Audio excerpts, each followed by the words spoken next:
Well, on this week's Fame and Fortune, we are spotlighting the increased competition in the streaming space. Right now, Netflix shares are in the red, though still up by about 15% on the week after their impressive earnings report. For more on how they're bracing for the competition, I want to bring on Yahoo Finance's Alexander Canal, who joins us now. And Ali, it was an impressive quarter for Netflix, but looking ahead, still a lot of competition. So what do they have planned?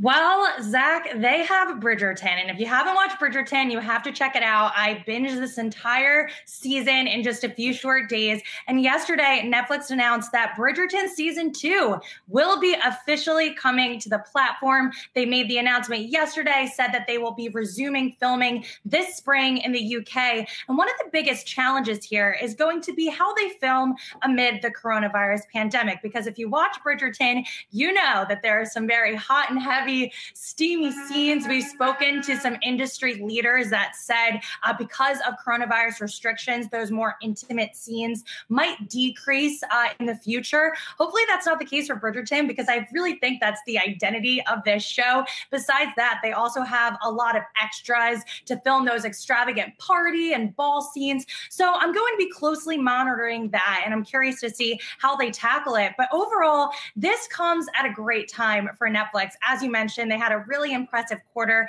They crushed those subscriber growth estimates, bringing in 8.5 million users versus the 6 million that were expected. Overall, they said that they will be pushing out even more content in 2021, releasing a new movie every single week. And if we take a look specifically at Bridgerton, it is Netflix's most successful series to date. It is projected to have brought in 63 million households. And just for comparison purposes, The Queen's Gambit, which we've spoken a lot about the success of that show, that brought in 62 million users within the first 4 weeks of that premiere. Bridgerton bringing in 63 within the first 4 weeks of that December 25th premiere. So already it's outperforming some of those Netflix heavy hitters. And of course, this shows that Netflix always willing to put their money where their mouth is. They signed Shonda Rhimes to that multi-year $100 million deal. And with Bridgerton, it's certainly paying off.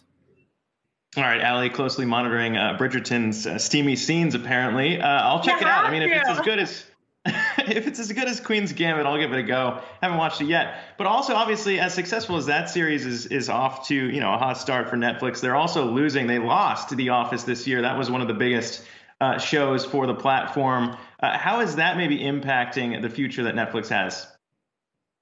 Right. The Office left Netflix on January 1st, headed to Peacock. And as you mentioned, it was hugely successful on Netflix. It was the #1 show on that platform throughout 2020, according to Nielsen's streaming list. Between December 7th and December 14th, The Office was the #1 show across every single platform, with 1.3 billion in just viewing minutes alone across all 192 episodes. So people have been curious to see how The Office has been performing on Peacock, especially since Netflix is the leader in this space. And according to new data compiled by Real Good, which is a streaming hub that hosts all the different platforms on one site, it seems like The Office is actually getting more viewership on Peacock versus Netflix. So let's break down the data here. Among 2 million Real Good users, the share of streams for The Office rose to 9.2% from January 1st to January 7th, topping both Bridgerton and The Mandalorian for that week.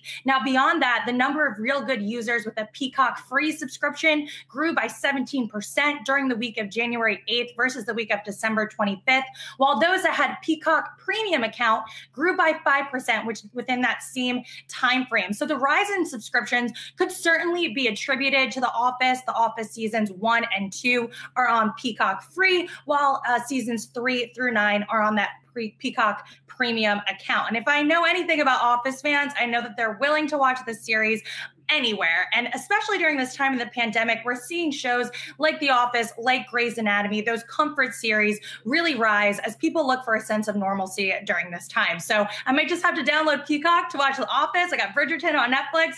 This is good for the consumer here. Clearly a busy weekend for you ahead. Appreciate that in this week's Fame and Fortune, Ali Canal.